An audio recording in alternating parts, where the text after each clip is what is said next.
আসসালামু আলাইকুম। আমি মোহাম্মদ জাহিদুল ইসলাম চৌধুরী বলছি আইকন কম্পিউটার টেকনোলজির পক্ষ থেকে আন্তরিক অভিনন্দন।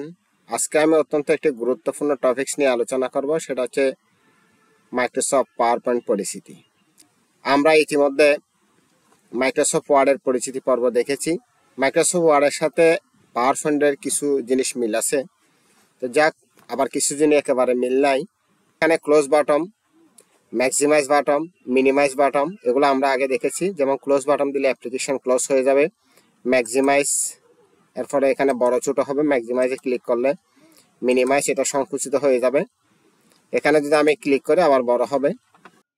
এখানে আছে টাইটেল বার, এখানে আছে সার্চ বক্স, এখানে আছে ডকুমেন্ট নেম অর্থাৎ প্রেজেন্টেশন নেম, যেটাকে আমি যদি প্রেজেন্টেশনটা সেভ করি ওই নামে কিন্তু সেভ হয়ে যাবে। যেমন এখানে আমি একটা প্রেজেন্টেশন সেভ করছি, এটার নাম হচ্ছে introduce of Microsoft power point, এটা কিন্তু এই নামে দেখাচ্ছে। ঠিক আছে, আচ্ছা।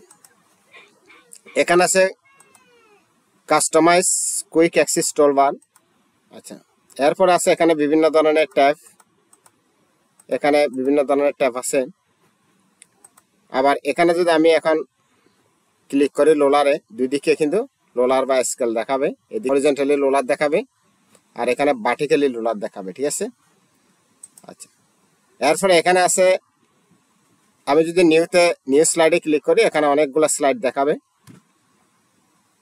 আর এখানে নিচে আছে, আমি যদি এটাকে একটু বড় করি, এভাবে বড় করে দিই, তাহলে এদিকে একটা হরিজন্টাল স্ক্রল বার, এদিকে একটা ভার্টিক্যাল স্ক্রল বার। ঠিক আছে, আচ্ছা। এরপর আছে এখানে স্ট্যাটাস বার। স্ট্যাটাস বারে কিন্তু যেমন এখানে এই স্ট্যাটাস বারের মধ্যে এখানে স্লাইড কয়টা আছে কিন্তু এটা শো করতেছে। আচ্ছা, তারপরে আমি যদি এটা যদি 100% নিয়ে আসি, এটা 100%, তাহলে কিন্তু আমার এটা হাইট হয়ে যাবে। এই যেমন এখন যখন ছোট করে হচ্ছে, তো এটা কিন্তু এখন ওই হরিজন্টাল স্ক্রল বারটা কিন্তু দেখাচ্ছে না। আমি যদি এটা বড় করি হরিজন্টাল স্ক্রল বারটা দেখাবে, আর ভার্টিক্যাল স্ক্রল বার এটা সবসময় দেখাবে। এটা আমরা উপরে নিচে ওঠানামার জন্য ব্যবহার করি। আর হরিজন্টাল স্ক্রল বারটা সাধারণত ডানে বামে সরানোর জন্য আমরা ব্যবহার করি। ঠিক আছে,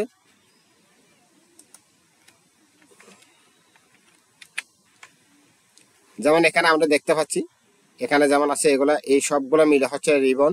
তারপর এটা টাইটেল বার, এখানে আছে প্রত্যেকটা এক একটা ট্যাব, কুইক অ্যাক্সেস টুলবার, আর এখানে আছে আউটলাইন স্লাইড, এরপরে স্ট্যাটাস বার, আর এখানে আছে ভিউ এরিয়া। ঠিক আছে, আমার ভিডিওটি যদি ভালো লেগে থাকে অবশ্যই লাইক কমেন্ট শেয়ার করুন। পরবর্তী ভিডিও পাওয়ার জন্য আমার চ্যানেলটি সাবস্ক্রাইব করে রাখুন, পাশে থাকা বেল বাটনে ক্লিক করুন।